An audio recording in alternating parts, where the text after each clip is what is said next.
कि आज भी उस क्रियोद्धार पुण्य भूमि के वट वृक्ष की 7 परिक्रमा करके और यह 7 गुरुवार वहां करके करता है, तो निश्चित रूप से उसका जो भी संकल्प होता है वो दादा गुरुदेव पूर्ण करते हैं।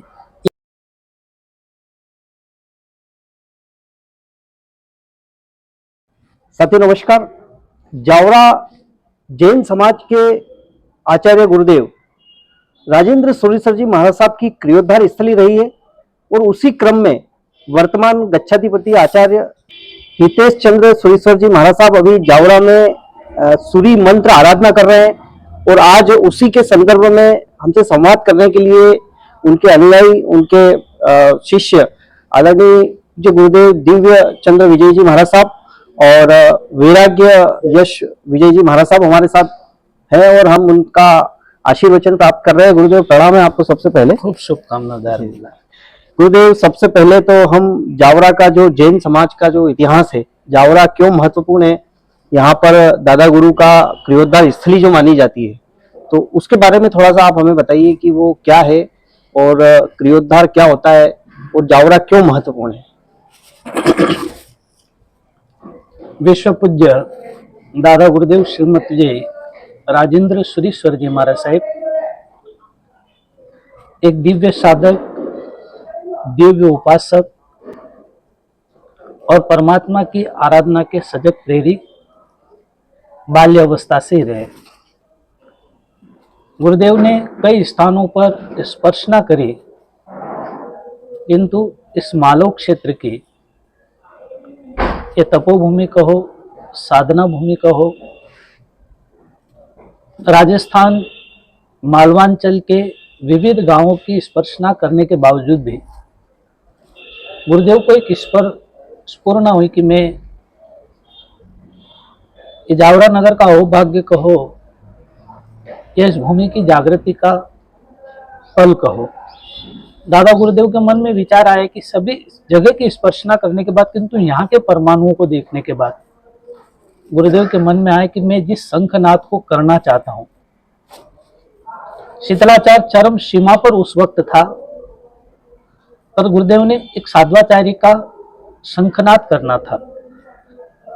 जिस तरह राजा महाराजाओं की अगवानी की जाती, उस तरह यति परंपराओं के अंदर रहने वाले अग्रज, जिनको श्रीमद कहा भी जाता या भट्टारक भी कहते थे, और दादा गुरुदेव के मन में जो जिन शासन के अंदर परमात्मा महावीर का संदेश, हमारे साहित्यों में भी हमारे पूर्वाचार्यों ने भी जिस बात का उल्लेख किया, तो दादा गुरुदेव के मन में भी वही मानस जगा कि मुझे भी कुछ एक नव निर्माण के साथ एक शंखनाद करना चाहिए। और जो आचार्य की शोभा के अंदर छड़ी, चामर, पालकी, जिस तरह की राजा की एक अगवानी होती है, और नौकार मंत्र के अंदर भी तृतीय पद राजाओं का कहा गया, यानी कि नमो आयरियानु, और आज पद पर तीर्थंकर के समान सूर्य पद का महत्व विशेष रूप से बताया गया।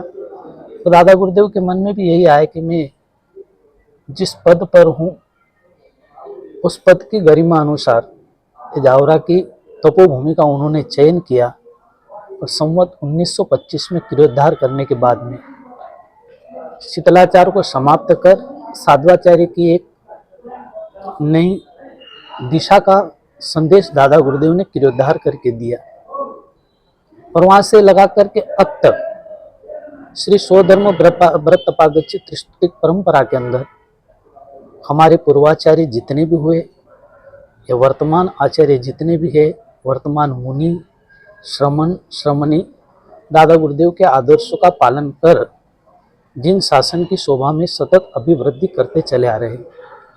और यह दादा गुरुदेव की जावरा बहुत क्रियोद्धार पुण्य भूमि है, जहाँ पर दादा गुरुदेव ने क्रियोद्धार करके इन जिन शासन को एक अनुपम संदेश प्रदान किया था, अनुपम एक सौगात प्राप्त करवाई थी। और उस सौगात का अगर कोई प्रथम अक्षर में अगर हम जोड़े तो वह जावरा है। और जावरा ने गुरुदेव को जो सम्मान दिया, जो समर्पण दिया, और आज भी जावरा नगर का प्रत्येक व्यक्ति जिन शासन का जो भी सजग प्रहरी है, वो दादा गुरुदेव के आदर्शों का परिपालन भी कर रहा है और उनके प्रति अटूट अटूट और अटूट श्रद्धा प्रत्येक व्यक्तियों में जाकर के भरी हुई है। और उसका प्रत्यक्ष परिणाम आप भी देख रहे कि आज दादा गुरुदेव की इस किरोद्धार पुण्य भूमि पर आज कितने गुरु भक्तों का आवागमन होता है, जो गुरुदेव के दर्शनार्थ, वंदनार्थ, पूजनार्थ सभी गुरु भक्त आकर के अपनी तमाम मनोभावनाओं को, मनोकामनाओं को इस तपोभूमि पर प्राप्त करते हैं। और गुरुदेव की असीम कृपा इस जावरा पर सतत सतत और अनवरत रूप से बरस रही है। पीछे जो हमारा वट वृक्ष है, आज भी किवंदगियों में भी कहते हैं, हमारे पूर्वाचार्यों के मुख से भी श्रवण किया और हम स्वयं भी अनुभव करते हैं कि आज भी उस किरोद्धार पुण्य भूमि के वट वृक्ष की 7 परिक्रमा करके और यह 7 गुरुवार वहां करके करता है, तो निश्चित रूप से उसका जो भी संकल्प होता है वो दादा गुरुदेव पूर्ण करते हैं। ये हमने जीता जागता प्रमाण उस वट वृक्ष के प्रत्येक पत्तों के अंदर या वट वृक्ष की शाखाओं के अंदर देखा। हम आध्यात्मिक दृष्टि से कहीं उसमें देखते हैं तो उस वट वृक्ष के अंदर हमें देवत्व का वास नजर आता है। और निसंदेह इसमें कोई कहने का भी जरूरत नहीं है कि जहाँ देवत्व का वास होता है वहीं सिद्ध पुरुष अपनी साधनाओं की उसे तपोभूमि बनाते हैं। निश्चित ही गुरुदेव गुरु भक्तों की जो है जावरा नगरी है और वास्तव में उस गुरु परंपरा को आज भी संभाले हुआ है। और जावरा का जो ये स्थान है, देन दादावाड़ी जिसे कहते हैं, वो वापस से एक नए स्वरूप में निर्मित भी हो रहा है। उसके बारे में भी हम आगे और संवाद करेंगे। गुरुदेव, अभी जो ये आचार्य श्री साधना कर रहे हैं, जो सूर्य मंत्र आराधना, और उसको लेके कल एक बड़ा कार्यक्रम भी है, तो ये मंत्र साधना क्या होती है, सूर्य मंत्र साधना क्या है, कितने दिन की होती है और इसका क्या महत्व है, उसके बारे में हमको बताइए। इसके अंदर जो भी सूर्य पद पर आरूढ़ होता है, आचार्य पद आरोहण के पश्चात पंच पिटिका का विशेष महत्व रहता है। पंच पिटिका की आचार्य भगवंतों को साधना करना पड़ती है, जिसमें प्रथम पिटिका सरस्वती की है और अंतिम पिटिका जो कहते हैं वो महालक्ष्मी की है। यानी कि जिन शासन के अंदर कार्य करने के लिए, एक सामर्थ्य जुटाने के लिए साधना अति आवश्यक है। अगर साधक के पास में साधना नहीं है तो जनमानस को कुछ दे नहीं सकता है। प्रथम पिटिका जहाँ 21 दिन और अंतिम जो साधना रहती है वो 27 दिन की। इस बीच में जितने भी आचार्य भगवंत रहते हैं वो जो मंत्र का जो प्रयोग करते हैं वो सिर्फ उस मंत्र को स्वयं सिर्फ आचार्य भगवंत ही जानते हैं कि आचार्य भगवंत को ही वो पता रहता है, परंपरा में है, परंपरा के अंदर। और ये शास्त्रोक्त है। ये हम मुनि भगवंतों को, क्योंकि हम मुनि अवस्था में, हमें जानकारी भी नहीं कि वो मंत्र कौन सा है। आचार्य भगवंत ही उसका पाठ करते हैं, आचार्य भगवंत को ही वो मंत्र बोलने का अधिकार है। 14 दिवसीय आराधना अभी जो वर्तमान में द्वितीय पिटिका की जावरा नगर के अंदर चल रही है, ये 14 दिवसीय मौन साधना के अंदर व्रत के साथ में किसी की, मतलब यहाँ एक तक कि स्त्री की पायल की आवाज तक वो श्रवण सुन नहीं सकते। अपनी साधना कक्ष के अंदर उनको रहना नियमित, क्योंकि एक माला लगभग गिनने में 55 मिनट का समय, ऐसा प्रतिदिन 8 से 11 माला उनको गिनना। और जितने भी इनके अक्षर होते हैं, अक्षरों के साथ में उनको उसकी उपासना करना पड़ती है। और वो अक्षर कितने होते हैं ये आचार्य भगवान स्वयं ही जानते हैं कि कितने अक्षरों की साधना होती है। पर ये त्रिभुवन स्वामिनी की द्वितीय पिटिका है, यानी 3 लोक के अंदर ये ख्याति के लिए नहीं करते कोई आचार्य, बस समाज की सुरक्षा और समाज की उत्तरोत्तर प्रगति हो। मानस उनका ये रहता है कि जिस परंपरा के अंदर मुझे जवाबदारी दी गई, जिस परंपरा का मैं निर्वहन कर रहा हूँ, वो परंपरा का प्रत्येक व्यक्ति उन्नति के परम सोपान की ओर आगे बढ़ता चला जाए। जिन शासन के जाओ जलाले आगे बढ़ते उसमें निमित्त मात्र होते आचार्य भगवान, किंतु वो अपनी साधना बल के परमाणु को स्वयं से ज्यादा परमार्थ के लिए प्रेषित करने का उनका भावार्थ रहता है। उनका यही रहता है कि मैं ज्यादा से ज्यादा समाज, संघ और भक्त वर्गों को मैं दे पाऊं, इसलिए इस साधनारत रहते हैं। अभी पहली उपासना, पहली पिटिका की साधना पूज्य गुरुदेव ने आहोर नगर की जो दादा गुरुदेव की पाठगादी स्थली, और द्वितीय पिटिका ये भी दादा गुरुदेव की पाठगादी स्थली किरोद्धार पुण्य भूमि का करने का परम सौभाग्य मिला। संघ, दादावाड़ी ट्रस्ट और गुरु भक्त ने जो उत्साह के साथ में उनकी इस आयोजन के अंदर अपनी तन मन धन और समर्पण के साथ में जो गुरु भक्ति का दिया, परिचय दिया, ये दिल से हम उनकी भी बहुत अनुमोदना करते हैं। और यही कि तीसरी पिटिका की, वो पूज्य आचार्य भगवान का यही मानस है कि जितनी भी पंच पिटिका है जिस जिस भूमि पर दादा गुरुदेव ने स्पर्शना करी है, जिन जिन भूमियों पर दादा गुरुदेव के कुछ जहाँ पर अपना पूर्ण रूपेण आशीर्वाद जिन भूमियों को दिया, वहाँ पर ही पांचवी पीढ़ी करने की साधना उनकी भावना है। ये बहुत अच्छा गुरुदेव। और संत साधु भगवंत जहाँ भी तपस्या करते हैं तो उसका प्रभाव पूरे क्षेत्र पर होता है। जी और निश्चित ही जावरा में भी आचार्य श्री की साधना का लाभ सभी को मिलेगा। और गुरुदेव आप मधुर गायक भी, आपके बारे में आपके नाम के आगे लगता है।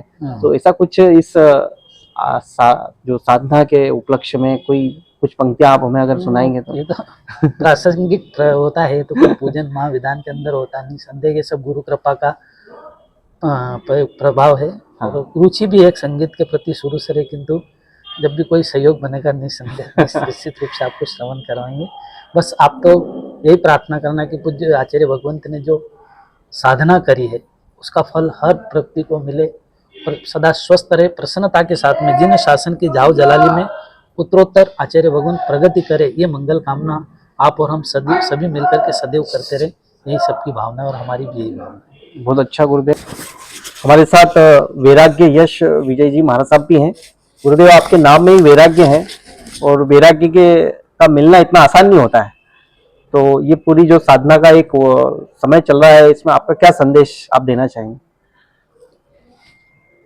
अधिकतर देखा जाए तो समाज वर्ग को, यहाँ तक मैं समझता हूँ मध्य प्रदेश के अंदर सूर्य मंत्र की जो आराधना हो रही है उसके विषय में जानकारी बहुत थोड़ी कम है। पर जो मारवाड़ी प्रदेश है उन्हें इसका मंत्र का प्रभाव, इस साधना का प्रभाव अधिकतर लोगों ने करीब से देखा हुआ है। तो मैं ये चाहता हूँ कि आपको ये सौभाग्य मिला कि इस मध्य प्रदेश की जावरा की भूमि में यह पहली बार ऐसा स्वर्णिम अवसर इस जावरा में आया है, तो इसका लाभ समाज जन को अवश्य उठाना चाहिए। और सामाजिक तौर तो ठीक है, पर्सनल भी व्यक्ति को महाराज साहब के पास में आकर इसकी जानकारी, ये क्या होता है क्या नहीं होता है, इसके लिए भी लोगों को एकजुट होना चाहिए। क्योंकि ये जो साधना है ये समाज के हित के लिए, ये साधना समाज को जाहो जलाली की ओर ले जाने के लिए है। और मैंने जहाँ तक आचार्य भगवंत के मुखाकृति को देखा है, इस साधना के बाद में उनके तेज का अपन कुछ कह नहीं सकते, पर उन्होंने जो ये साधना यहाँ पर दादा गुरुदेव की क्रियोद्धार भूमि और उनके परमाणुओं को महसूस कर कर की है, तो मैं यही चाहूंगा कि जो गुरुदेव का यहाँ प्रभाव रहा वैसा ही आचार्य भगवंत के जीवन में भी वह प्रभाव आए और वे आगे शासन की बहुत बहुत सेवा करते हुए एक नई ध्वज पताका को लहराते हुए जिन शासन का नाम करें और दादा गुरुदेव का चहुं दिशा के अंदर जो नाम है उसे दिन दुगनी और रात चौगनी ऐसी उन्नति कराएं। यही हम प्रार्थना परमात्मा से करेंगे, गुरुदेव से करेंगे कि उनकी साधना निर्विघ्नता से सानंद संपन्नता की ओर हो रही है। और प्रभु से यही प्रार्थना करते कि उनको ऐसा आशीर्वाद देना कि जो भी शासन का काम है वह सहजता से सरलता से पूरे हों। ऐसी ही शुभ भावना मंगल प्रार्थना हम परमात्मा से करते हैं। बहुत बहुत प्रणाम गुरुदेव आपको, आपने समय दिया, हमें आशीर्वाद दिया, इसके लिए आपको बहुत बहुत प्रणाम। आपको बहुत उत्तरोत्तर प्रगति की और आगे बढ़े, ये मंगल करें।